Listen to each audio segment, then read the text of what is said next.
تو ہدایت کے بارے میں انشاءاللہ میں آج آپ سے 6 سائنز ڈسکس کروں گا. 6 signs that you are on ہدایہ. بہت سے لوگ جاننا چاہتے ہیں کہ کیا اللہ ہم سے خوش ہے یا ہم ہدایت پر ہیں, ہمیں بتائیں, کوئی سائنز بتائیں کہ ہم ہدایت پر ہیں. تو انشاءاللہ میں 6 سائنز آپ سے ڈسکس کرتا ہوں. سب سے پہلا سائن یہ ہے ہدایت پر ہونے کا کہ آپ اللہ کی طرف سے ہدایت پہ ہیں, کہ آپ ہدایت کی دعا کر رہے ہیں. یہ پہلا سائن ہے کہ اللہ آپ سے پلیزڈ ہے اور آپ ہدایت پر ہیں. کیونکہ جو انسان دعا ہی نہیں کر رہا, وہ دوسروں کو کہتا ہے میرے لیے ہدایت کی دعا کرو, میرے لیے ہدایت کی دعا کرو, لیکن خود اس نے کبھی نہیں کی, خود اس نے کبھی ہاتھ نہیں اٹھائے, تو آپ کا کیا خیال ہے اسے ہدایت آ جائے گی؟ اللہ یہ کہ اللہ تعالیٰ کو بہت بڑا احسان اس پہ کر دیں, کو بہت ہی اس کی بات انہیں پسند آ جائے, ادروائز بہت مشکل ہے.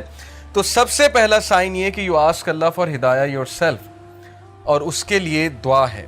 اور وہ دعا کیا ہے؟ ربنا لا تزغ قلوبنا بعد اذ ہدیتنا وہب لنا من لدنک رحمہ انک انت الوہاب. سورہ آل عمران چیپٹر نمبر 3 ورس نمبر 8 کہ ہمارے رب ہمارے دل کو مت پھیریو جبکہ تو ہمیں اسٹریٹ پاتھ پر لے آیا, ہدایت پر لے آیا, ہمیں استقامت دیجیے. اور ہم تجھی سے مانگتے ہیں, بے شک تو ہی بانٹنے والا ہے, تو ہی اپنی رحمت دینے والا ہے. انک انت الوہاب, بے شک تو ہی سب کچھ بانٹنے والا, دینے والا ہے. تو یہ دعا استقامت کے لیے اور ہدایت مانگنے کے لیے بہت امپورٹنٹ ہے. جب بھی آپ دعا کی قبولیت کے اوقات ہیں نا, جیسے رین آفٹر رین, یا سفر کے دوران, یا اذان اور اقامت کے دوران, تو اس دوران اس دعا کو ضرور اپنی لسٹ میں شامل کر لیں. بہت جامع دعا ہے کہ اللہ مجھے کبھی بھی میرے دل کو پھیریو نہ, کیونکہ مقلب القلوب اللہ ہے. اللہ کی 2 انگلیوں کے درمیان انسانوں کے دل ہیں, اور اللہ چاہے تو دلوں کو پھیر دے. اور جب دل پھر جاتے ہیں تو پھر نیکی نیکی نہیں لگتی, بدی بدی نہیں لگتی, اور پھر دل کی کنڈیشن بہت عجیب ہو جاتی. تو پہلی چیز, پہلا سائن ہے دیٹ یو آر آسکنگ اللہ فار ہدایہ. Second sign that you are turning to اللہ آفٹر سننگ. انسان کے ہدایت میں ہونے کی نشانی یہ ہے کہ وہ گناہ کرنے کے بعد اکڑتا نہیں ہے, بلکہ اللہ کی طرف رجوع کرتا ہے, اللہ کی طرف بھاگتا ہے. جیسے اللہ نے کہا نا فَفِرُّوا إِلَى اللَّهِ, کہ بھاگو اپنے رب کی طرف, سارے کے سارے. وہ آیت میں آپ کو سناتا ہوں, سورہ آل عمران کی ورس 135, وَالَّذِينَ إِذَا فَعَلُوا فَاحِشَةً أَوْ ظَلَمُوا أَنفُسَهُمْ ذَكَرُوا اللَّهَ وَالَّذِينَ إِذَا فَعَلُوا فَاحِشَةً when they commit an evil. جب یہ کوئی فحش کام کر بیٹھتے ہیں, کوئی گناہ کر بیٹھتے ہیں, اس سے ثابت ہوا کہ نیک لوگ سے بھی گناہ ہو جاتا ہے, ہر کوئی پھسل جاتا ہے. او ظلموا, اور ظلم کر بیٹھتے ہیں, انفسہم, اپنے نفس پہ, ذکر اللہ, اللہ کو یاد کرتے ہیں فوراً. اللہ کو یاد کرنے سے مراد یہ ہائے اللہ, یا او اللہ, یا کچھ بھی, مطلب ایک دم منہ سے نکل جاتا ہے نا, اللہ کے لیے آہ نکل جاتی ہے. یا گناہ جب کرتے ہیں ایک دم سے اللہ یاد آ جاتا ہے کہ یہ میں نے کیا کر دیا, صرف یاد آنا, ذکر اللہ, اللہ کو یاد کرتے ہیں. فاستغفروا لذنوبہم, اور اللہ سے معافی مانگتے ہیں, اللہ سے رجوع کرتے ہیں کہ اللہ مجھے بچا لے, میں تباہی کی طرف جا رہا ہوں, مجھے اس چیز سے سیو کر لے. اللہ کو یاد کیا, اللہ سے استغفار کیا. وَمَن يَغْفِرُ الذُّنُوبَ إِلَّا اللَّهُ, اور کون ہے جو گناہوں کو معاف کر دے سوائے اللہ کے؟ کوئی نہیں ہے جو اللہ کے علاوہ گناہوں کو معاف کر سکتا ہے. وَلَمْ يُصِرُّوا عَلَى مَا فَعَلُوا وَهُمْ يَعْلَمُونَ, اور کون ہے جو اللہ کے علاوہ گناہوں کو معاف کر دے, اور پھر کہا کہ یہ گناہ کرنے کے بعد پرسسٹ نہیں کرتے, اس سے توبہ کرتے ہیں اور پوری کوشش کرتے ہیں کہ اس طرف واپس نہیں پلٹیں گے. اسی لیے ٹرو ریپینٹنس کی کنڈیشن میں آپ کو بتاؤں, اسکالر کہتے ہیں کہ ٹرو ریپینٹنس یہ ہے, اگر آپ نے دیکھنا ہے نا کہ آپ کی توبہ قبول ہوئی ہے کہ نہیں ہوئی ہے, تو یہ دیکھیں کہ آپ اس گناہ سے بچ رہے ہیں کہ نہیں بچ رہے ہیں. تو گناہ سے توبہ یہ نہیں ہے کہ گناہ کیا اور پھر توبہ کی اور پھر گناہ کیا, یعنی پلان کر کے توبہ کی اور پلان کر کے گناہ کیا. یہ پلاننگ والا جو کام ہے یہ خطرناک ہے. باقی یہ کہ انسان پھسل جاتا ہے بار بار بھی, وہ بھی میں آپ کو ایک حدیث سناتا ہوں, بٹ کنڈیشن یہ ہے کہ سچے دل سے توبہ. ان ابن عباس رضی اللہ تعالیٰ عنہ عن النبی صلی اللہ علیہ وسلم قال ما من عبد مؤمن الا وله ذنب یعتاده الفینة بعد الفینة او ذنب هو مقیم. ابن عباس رضی اللہ عنہ سے مروی ہے کہ نبی اکرم صلی اللہ علیہ وسلم نے فرمایا there is no believing servant but that he has a sin he habitually commits from time to time. انسانوں میں بہت سے انسان ایسے ہیں جو ہیبیچول ہو جاتے ہیں ایک گناہ کے, بار بار کرتے ہیں، پھسلتے ہیں، بار بار توبہ کرتے ہیں، پھر وہی گناہ بار بار کرتے ہیں. او ذنب ہوا مقیم علیہ لا یفارق حتی یفارق الدنیا. He habitually commits from time to time, or a sin abiding over him that he does not abandon until he departs from the world.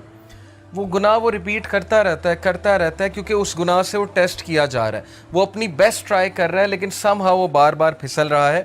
کتنا ہوپ ہے دیکھیں اس حدیث میں. ان المؤمن خلق مفتنا توابا نسیا اذا ذکر ذکر. اور پھر نبی صلی اللہ علیہ وسلم نے ہیومن نیچر بتائی. ویریلی دا بلیور، بے شک ایک مومن was created to be tested, test کرنے کے لیے بنایا گیا ہے. Repenting and forgetful, if he is reminded he will remember. اس حدیث میں ایکسکیوز نہیں ہے گناہ کرنے کا. بہت سے لوگ اس حدیث کو نا ایز این ایکسکیوز لے لیں گے کہ دیکھو یہاں لکھا ہے وہ گناہ سے ٹیسٹ کیا جا رہا ہے تو گناہ کیے جاؤ. نہیں، اصل بات یہ ہے جو اینڈ میں الفاظ ہیں کہ بلیور کو ٹیسٹ کیا جاتا ہے کسی سن سے. دیکھیں سن سے کیا مراد ہے؟ آج کے دور میں یوتھ کو کس چیز سے ٹیسٹ کیا جا رہا ہے؟ اللہ کو پتہ ہے کہ ہم اس دور کا حصہ ہیں، اللہ کو پتہ ہے انٹرنیٹ پہ کیا ہے، اللہ کو پتہ ہے یوٹیوب پہ کیا ہے، فیس بک پہ کیا ہے، کیا فتنہ ہے اس نوجوان نسل کے لیے. اور اوپر سے شادیاں بھی نہیں جلدی ہوتی، پھر کو ایجوکیشن الگ ہے، یونیورسٹیز کا ماحول الگ ہے. اللہ کو سب پتہ ہے، تو اللہ تعالیٰ ہم سب کو ٹیسٹ کر رہا ہے. اور عمر رضی اللہ عنہ کا میں ایک کال آپ کو سناتا ہوں کہ وہ یہ کہتے ہیں کہ اللہ تعالیٰ تقوی کے لیے انسانوں کو ٹیسٹ کرتا ہے.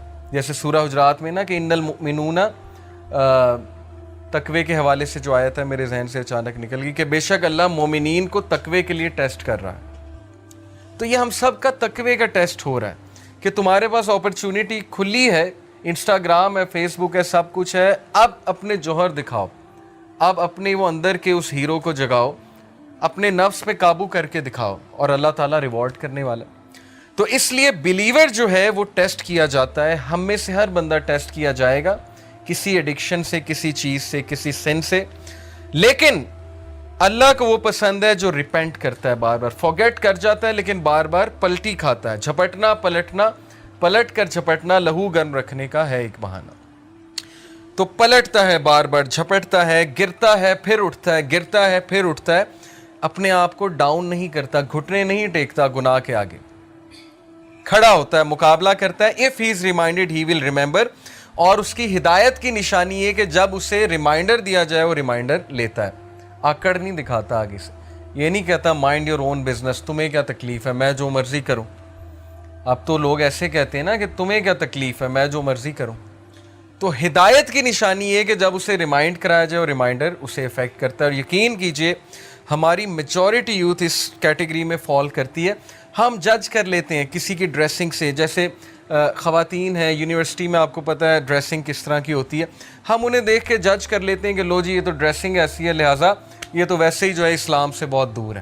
کیا پتہ آپ انہیں ریمائنڈر دیں، کیا پتہ کوئی ایک حدیث سنائیں، کیا پتہ ویسے ہی انوائٹ کریں کسی حلقہ میں، وہ کہ اللہ رسول کی بات سنیں اور انہیں افیکٹ کر جائے اور ان کا دل تبدیل ہو جائے، چینج ہو جائے. اس لیے کبھی بھی جج کسی کو نہ کریں، ریمائنڈر دیں.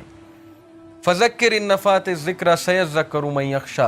نصیحت کرو دوسروں کو اگر نصیحت اس کو فائدہ دیتی ہے. جو اللہ سے ڈرنے والا ہے، جو ہدایت پہ ہے، وہ نصیحت پکڑ لے گا. ہمارا کام ہے نصیحت کرنا، ہمارا کام جج کرنا نہیں ہے.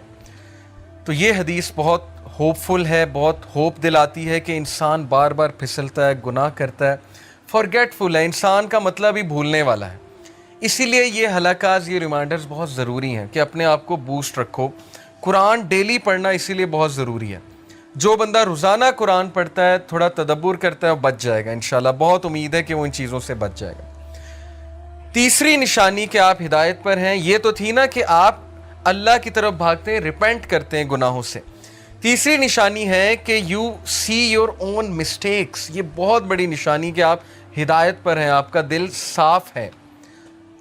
اپنی مسٹیک دیکھنے سے کیا مراد ہے؟ ہم سب دوسروں کی مسٹیکس تو دیکھتے ہیں، دوسروں سے تو بہت شکایت کرتے ہیں. کیا ہمیں اپنی غلطیاں نظر آ رہی ہیں؟ کیا ہمیں اپنی خامیاں نظر آ رہی ہیں؟ اپنی خامیاں نظر آنا بہت بڑی بلیسنگ ہے، اور یہ اللہ کی طرف سے نشانی ہے کہ اللہ آپ کو پسند کرتا ہے. اس لیے اللہ تعالیٰ آپ کو آپ کی خامیاں دکھاتا ہے کہ آپ کریکٹ کریں، ریفائن ہوں، امپروو ہوں اور مزید بہتر بن جائیں. اسی لیے دیکھیں اللہ ہمیں ایسی سچویشن میں ڈالتا ہے جہاں ہماری خامیاں ایکسپوز ہوں. وہ ایک کوٹ ہے نا بڑا زبردست کہ اگر آپ کے ارد گرد صرف ایسے لوگ ہیں نا جو آپ کی تعریف ہی کرتے ہیں تو اس کا مطلب آپ گرو نہیں کر رہے. اگر آپ کا کوئی ایسا دوست نہیں ہے نا جو آپ کو آپ کی خامیاں نہیں بتاتا یا آپ کو آپ کے گریبان میں نہیں کبھی کبھی جھانکنے پہ مجبور کرتا, تو اس کا مطلب کہ آپ کی فرینڈ شپ جو ہیں وہ صرف مٹیریلسٹک پرپس کے لیے, کیونکہ سنسیئر دوست ہمیشہ آپ کو کریکٹ کرے گا.